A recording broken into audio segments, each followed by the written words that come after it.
The wedding guests are here at last.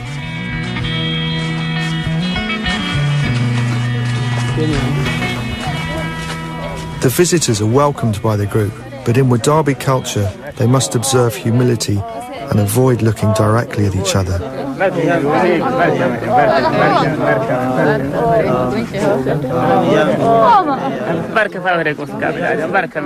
Contact with other people in the desert is a rare event.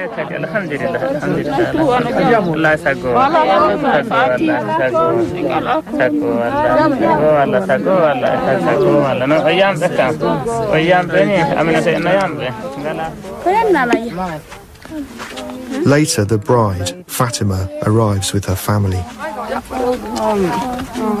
She was betrothed to Quincy by her parents when she was 7.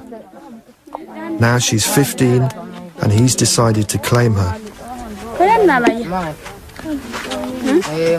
Quincy can see the benefits of having 2 wives.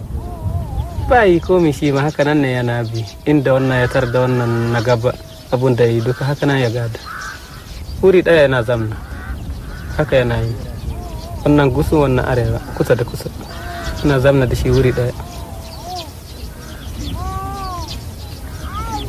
haka nan yana yi kaman yau iya kon yau waje wannan gobe sai ya maraita waje wacce haka nan yana yi ce yana ji daɗi tunda haka nan ya tarda haka nan ya gado gadon da mutu ya tarda baya ji ba yi mishi daɗi haka nan ya tarda ya yi mishi daɗi hiɗo anni ya shi ya haɗi ya yi mishi tun da haka nan ya gada ananta abol ba ne biya nan na bilɗin ai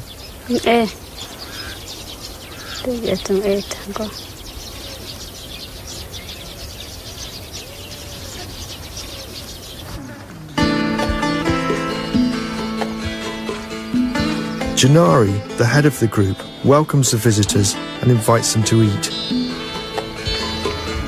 Men and women eat separately. Wodaabe are far away from modern communications, and news is spread by word of mouth.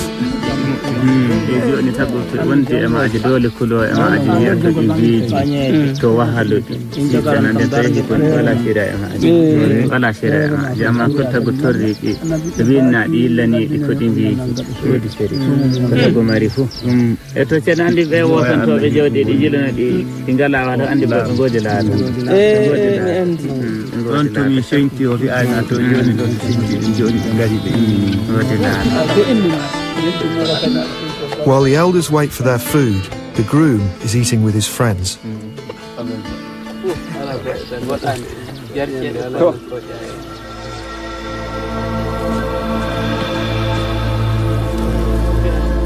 Tonight, the men have gathered to agree on the terms of the marriage.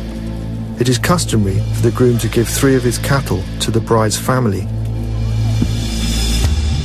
The women will not be included tonight, but it is they who will choose the cattle in the morning. Kujo ini endo. Mafari e kunche. Kunche hogoto. To e dum zuwa hokkama ko gal. Joni sai o wada ko qari. Ora ko waddi. Ne anda. Yeah. Joni dum kanjum do joddi duniya do bacin gondo do fu.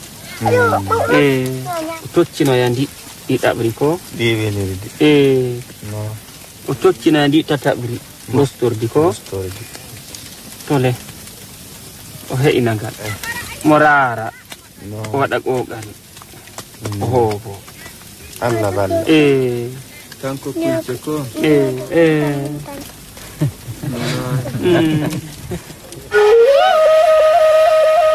It's time for the women to choose their animals. They know a beautiful man when they see one, and they can also spot a beautiful cow.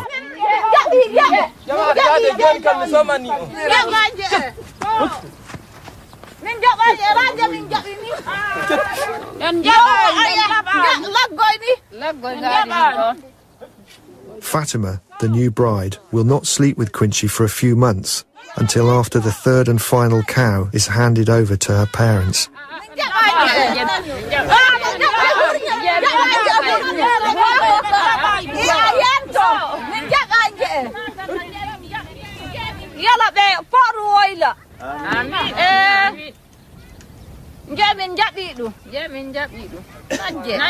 Finally, the women are satisfied. Fatima will go back to her parents' camp tonight, and Yaya will have Quincy to herself for the next 2 months.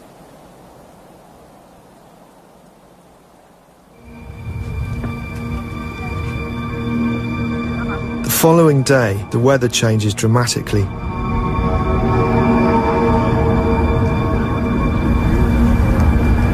Suddenly, the sky darkens. The cattle seem disturbed.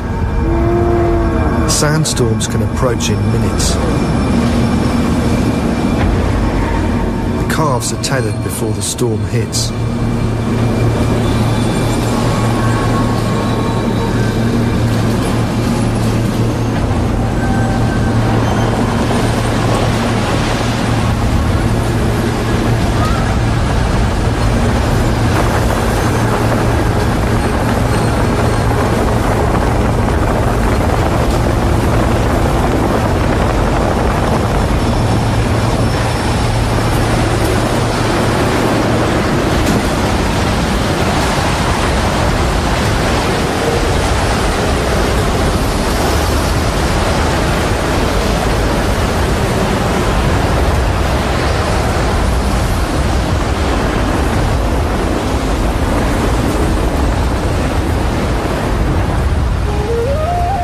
The Vodaabe have a special way of coping with physical hardship and emotional upheaval.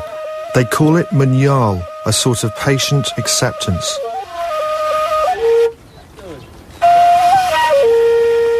Munyal is part of an ancient and complex behavioural code which has endured the spread of Christianity and Islam.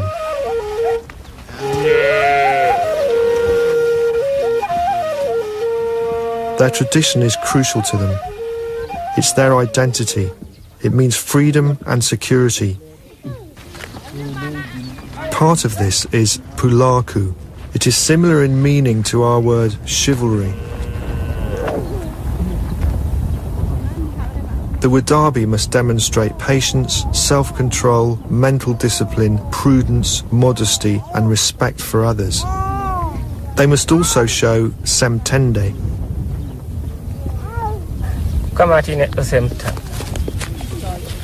Tagu esu tagu jaati do fu ceshudo dum walde dañomo walde babam walde innamo kambe kamati neddo semta wadana kula wadna be daraja semta be hulabe wadna be daraja to yiibe fu wadna be ngal waayi fu ngal be baawata wadana be wadanga iye ngal waayi fu wadana be wada kulo e mabbe.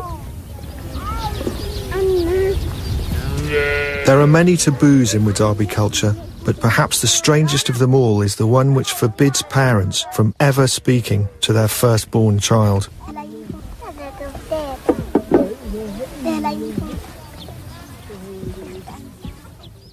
Quincy's aunt, Zenabu, never spoke to her son until he was an adult. Kumayaro nafadi ba imashi magana ubaduka. To kaman haka na gado mune diam fadi muna kumia. Bisa mutum baka yi bisa mutane baka yi madiyan fadi magana hakan. Kuma ba a kira sunan shi. Kuma ba a kira sunan shi. Belle ka kira sunan shi, belle ka yi mashi wani abu. Sai ka zuba mashi ido kan. Ko yayi wani laifi sai dai ka kyale shi hakan. Kai dai baka yi mashi sai dai wani yayi mashi. One of the effects of this custom is that children are integrated very quickly into the wider family and lavished with affection.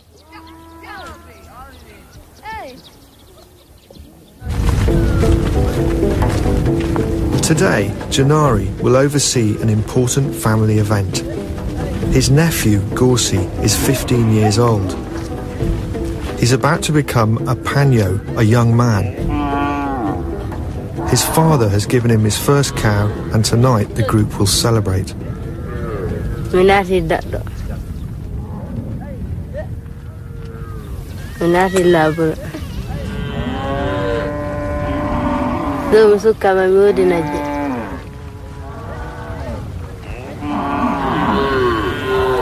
Dunia godi damara birahan. Gono do funa wari. Gorse's relations from neighbouring camps have made the long journey to the party.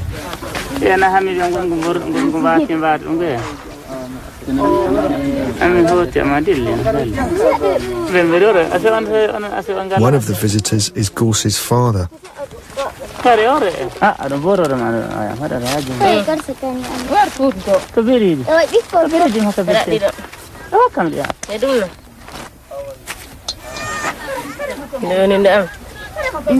And then don't come anane no se. Kada tua aruri. Darare aku juga.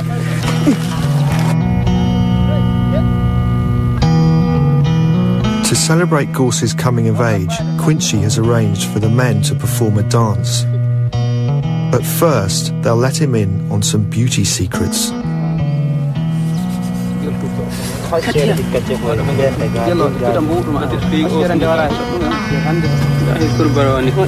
As Gorse enters manhood, he's learning how to transform himself for future beauty contests.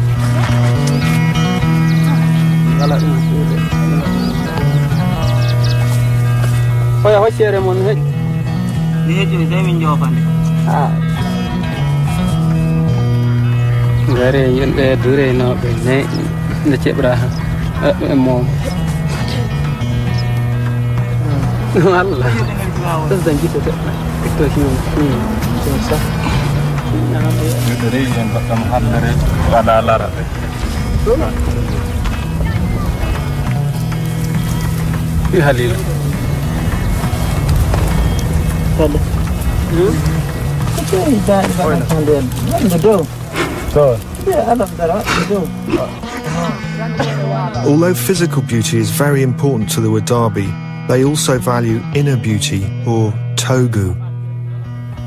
Farin jini kada wajen mutum da fari ya yi wanka ya safa mai ya jera jikin shi ya zama tsaf ya yi kiba wadda ya ganshi yana so. Kuma akwai farin jini na gado.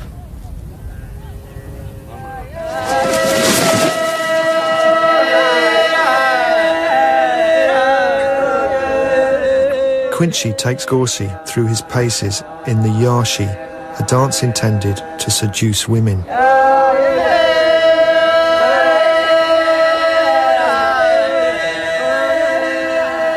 The men are very relaxed, saving their energies for the Gerewol festival, where they will attempt to dance for up to 7 days, and where women will choose the best performers, taking them into the bush for a night of romance.